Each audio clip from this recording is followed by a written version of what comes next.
Hey guys, this is Fletcher from Yugioh Team Plus One, and I'm bringing you a guide on playing Clown Shaddoll in the current metagame. This guide is by no means comprehensive, but it should give a lot of insight into how to play against popular matchups and just general tips to playing the deck.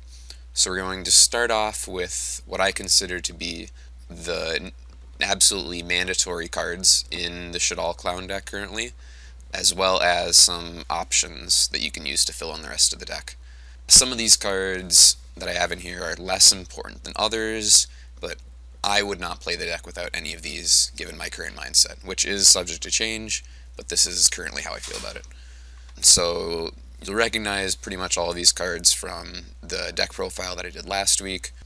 So I'll just go through each of these additional options and talk about what sort of merits they hold and why you might play some of them over other ones. Armageddon Knight, I think this card actually is much more on the side of needing to be played. If you don't open with a Squamata and you have a fusion, you really need to get to Squamata so you can search the other fusion if you don't have it, or especially if you just have Poly, you need to search one of the fusions. And this card sends Hedgehog to search Squamata, and then if you already have the light, you're good to go, and your engine's pretty much rolling.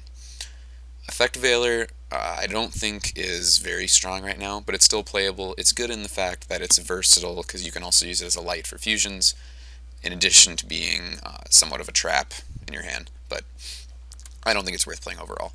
Mathematician, this is a really good consistency card.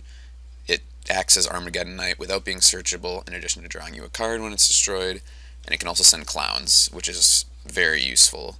So I'm a big fan of Mathematician, but it can also be cloggy. You're already playing a lot of normal summons in the deck. Since all the Shaddoll monsters are normal summonable, though frequently I'll just fuse with them, and all the clowns are normal summonable, though frequently I'll just fuse with those as well. But overall, I like it for its consistency, and I was playing 2 in my list, as you saw before.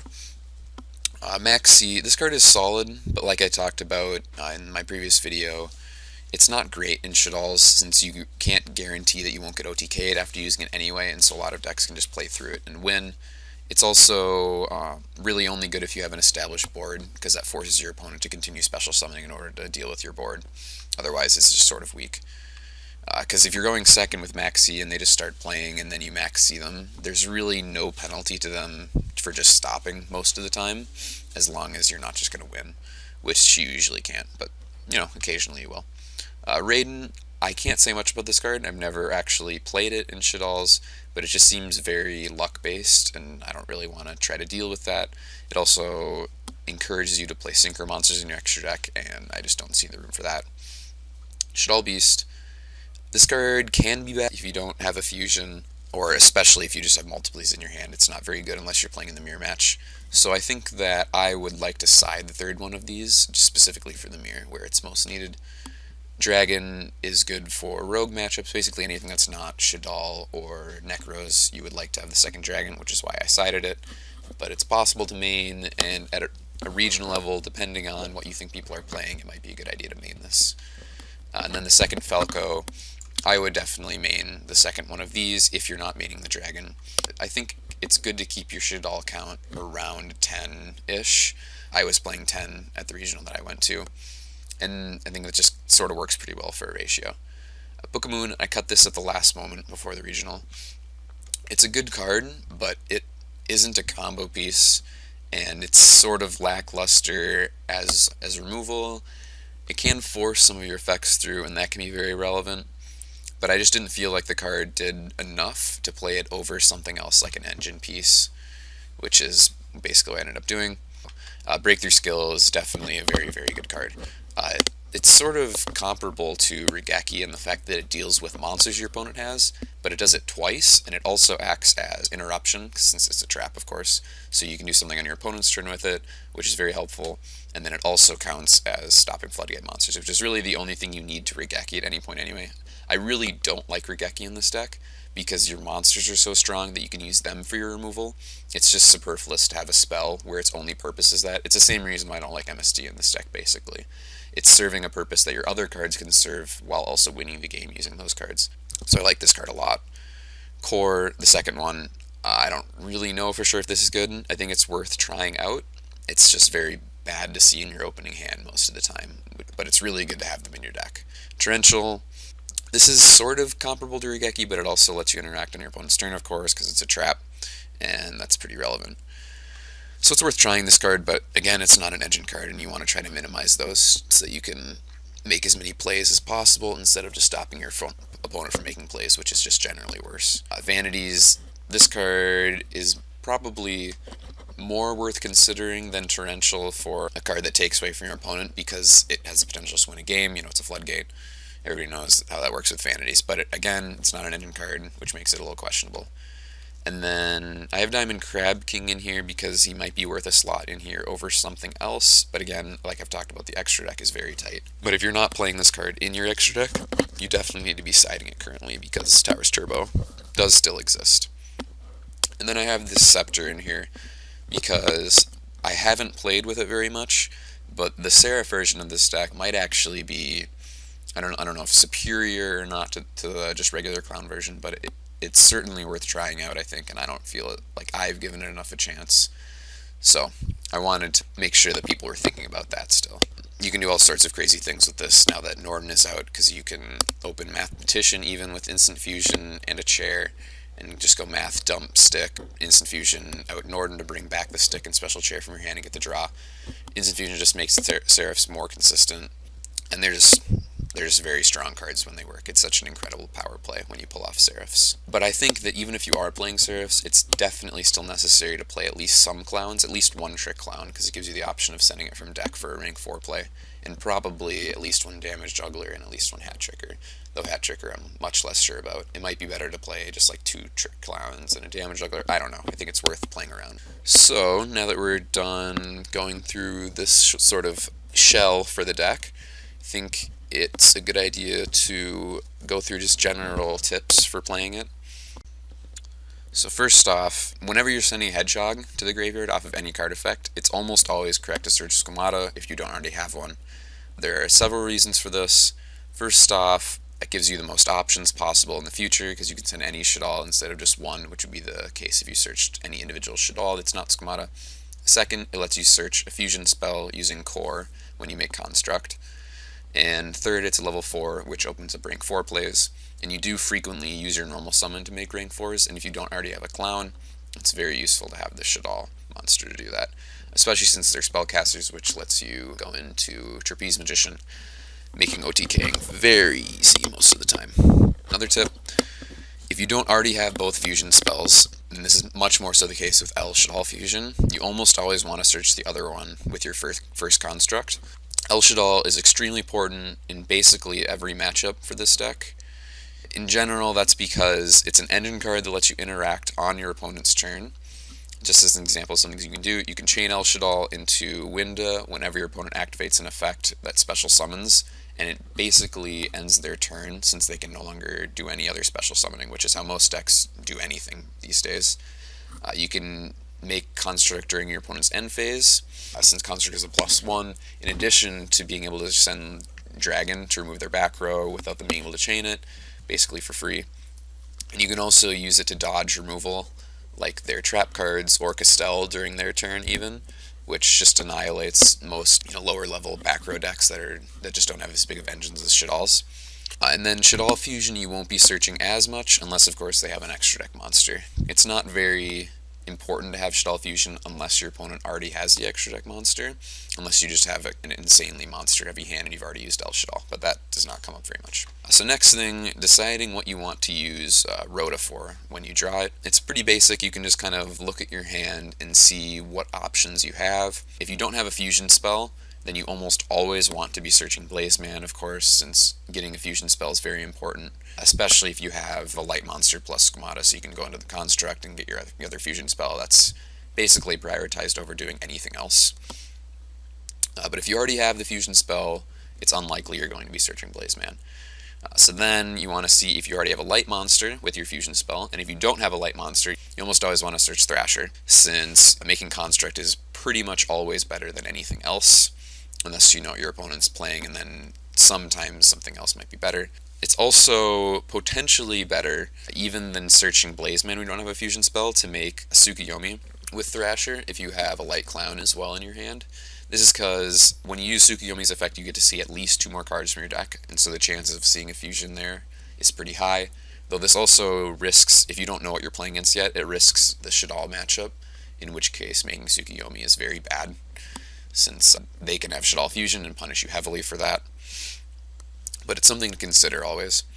And then if you do already have a fusion, but you don't have a Shaddoll monster to go with that fusion, of course this is a situation in which you want to search Armageddon Knight, especially if you already have a light as well.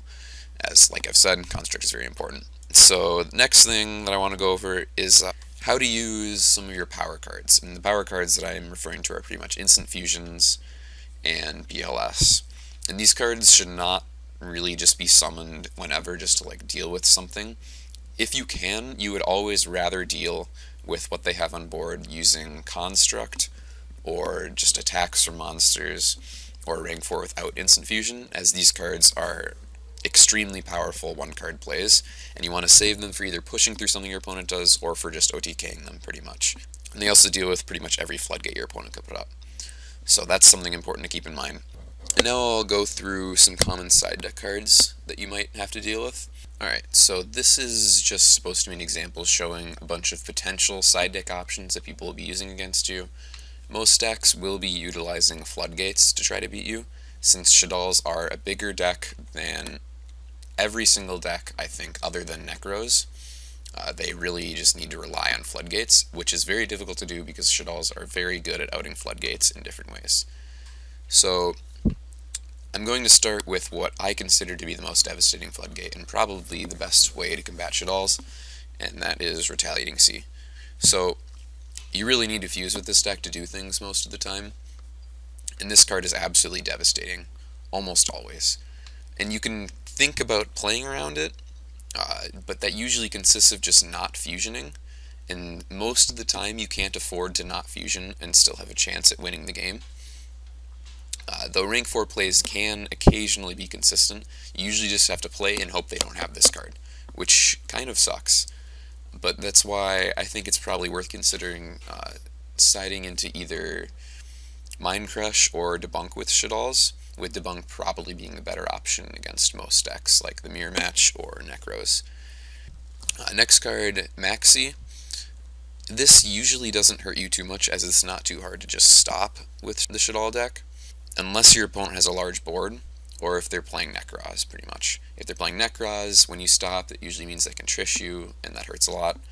And if they have a large board, they can frequently just win after they max you. So this card is a lot better in the Mirror Match, or if Necros is playing against this deck.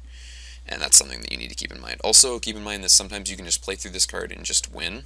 You need to be careful of doing that, though, against the same two decks that I just mentioned, the Mirror Match and Necros, because Necros, of course, has Valk, and the Mirror Match can have Damage Juggler. And that card, it's very hard to predict that card. There's actually a game at the regional that I thought I was going to lose because he had Damage Juggler when I tried to OTK through Max C, but he didn't draw Fusion, so it didn't matter. Alright, and then moving on to the other Floodgate cards, which I consider to be significantly weaker. Soul Drain, Lose When Turn, Vanities, Macro, Shadow Imprisoning Mirror, also Light Imprisoning Mirror or Dimensional Fissure fall into these categories. Shadow Imprisoning Mirror, Light Imprisoning Mirror, Soul Drain, Macro, all of these are outed by a single rank 4 monster. So unless they're backed up by other traps, these floodgates are very subpar against Shaddoll. Several of those can also be outed by Dragon, with the exception of course, Soul Drain, Macro, DeFi, but a lot of other decks also have trouble playing these, so the decks that you're going to be running into that are playing these against you will be weaker engine decks anyway, and so they're usually not a huge problem. Also, non-fusion area, that's as easy to out as Light Imprisoning Mirror is pretty much. It's actually even easier because you can still summon a clown. So yeah, this is why the clown version of this deck is so powerful. At least one of the reasons is you're not stopped by cards that the old deck was stopped by, like Shadow Imprisoning Mirror or non-fusion area, which were actually fairly effective. They're just much easier to out now. The only cards that you have to worry about more so, at least, are Lose When Turn and Vanities, but these can also both be outed by Dragon. They just stop the rank 4 options. And Lose When Turn is even easier than Vanities, since you can summon a fusion using Dragon, which is slightly easier than getting to it from deck, which just uses foolish math or Armageddon Knight. Majesties and Vanities are a little bit of a different story. You generally only run into these cards in the Burning Abyss matchup, though occasionally Mirror will be using them. And the problem here is that the best card to deal with these is Breakthrough Skill. And outside of these cards, you really don't want to see Breakthrough Skill against Burning Abyss, which puts you in sort of a paradox when siding against them. You just kind of have to guess if they're going to be putting in these cards, with Majesties, I think, being the better option. Because Vanities you can out with just a set Schemata or Dragon. But if they have Majesty's Fiend backed up by any generic removal trap card, you almost like it's very difficult to win the game if you don't have Breakthrough Skill, because your only other outs are just like Special Thrasher, normal overlay into something with more than 2400 attack and try to kill it, which a generic card stops and puts you at a neg 1, or fusioning, but while negging off of both of the materials, since you can't activate their effects, which is a pretty big deal. So these cards are actually fairly effective as well. They're just a lot harder to play in most decks. So yeah, those are pretty much all of the cards that you'll commonly see sided in against you that I can think of right now. A Royal Command, I guess, but this card's also easily outed by Ring Force, and I don't think it's that popular anyway. Okay, so I decided to split up this video. It was very, very long, so the second part will be uploaded pretty soon. It's going to be on the matchups Shaddolls have against themselves, against Necros, against everything. So stay tuned for that. See you guys.